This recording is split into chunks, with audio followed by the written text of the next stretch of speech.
Assalamualaikum warahmatullahi wabarakatuh. Halo, saya Muhammad Hilal Haroki, mahasiswa dari Universitas Pendidikan Indonesia, Fakultas Pendidikan Ekonomi dan Bisnis, Program Studi Ilmu Ekonomi dan Keuangan Islam semester 2 kelas B.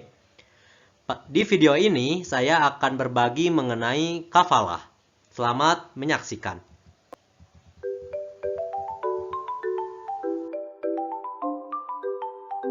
Adapun pembahasan yang akan saya bagikan pada video ini yang pertama, definisi, yang kedua, landasan hukum, yang ketiga, rukun dan syarat, yang keempat, jenis, dan yang kelima, contoh kasus.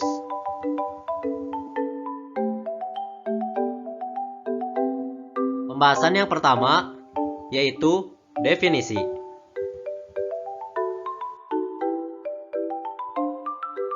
Apa yang dimaksud dengan kafalah?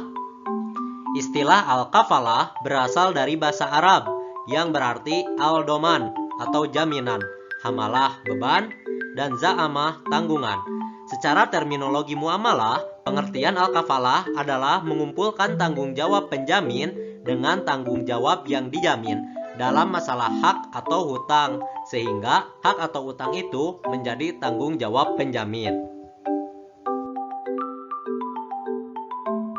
Pembahasan yang kedua mengenai landasan hukum.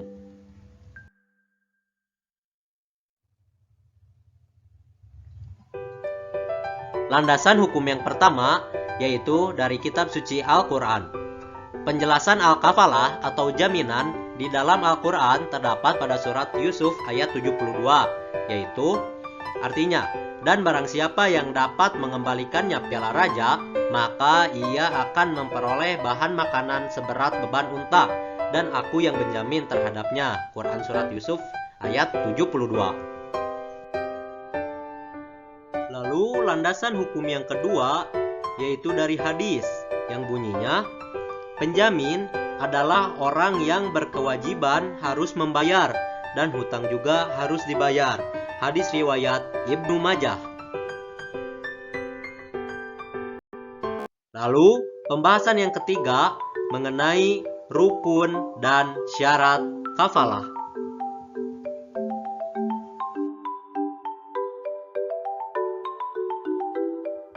Rukun yang pertama harus adanya sigot kafalah atau ijab qabul. Dan rukun yang kedua harus ada makful bihi atau objek tanggungan. Dan rukun yang ketiga harus ada kafil atau penjamin. Dan yang keempat harus ada makful anhu yang tertanggung. Dan yang kelima harus ada makful lahu, penerima hak tanggungan. Apabila kelima rukun ini dapat terpenuhi, maka kafalah sah. Lalu yang selanjutnya ada jenis kafalah.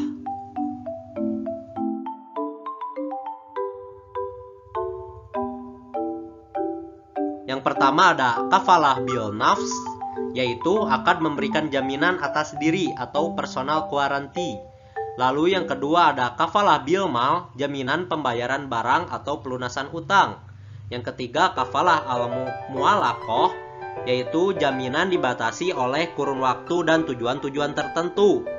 Yang keempat kafalah bil taslim, yaitu menjamin pengembalian atas barang yang disewa pada waktu masa sewa berakhir.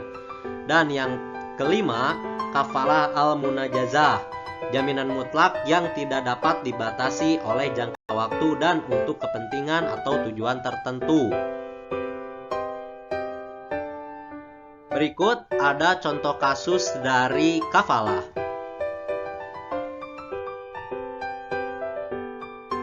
Contoh kasus dari kafalah ini yaitu kafalah bil nafs.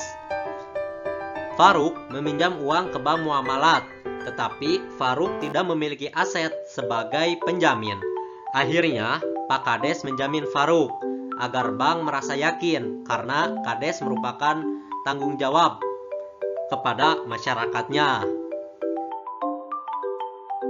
Sekian yang dapat disajikan dari video ini.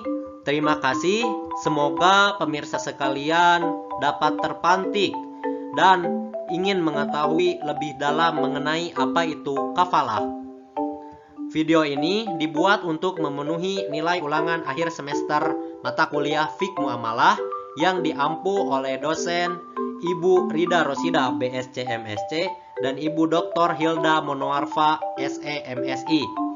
Sekian, terima kasih. Wassalamualaikum warahmatullahi wabarakatuh.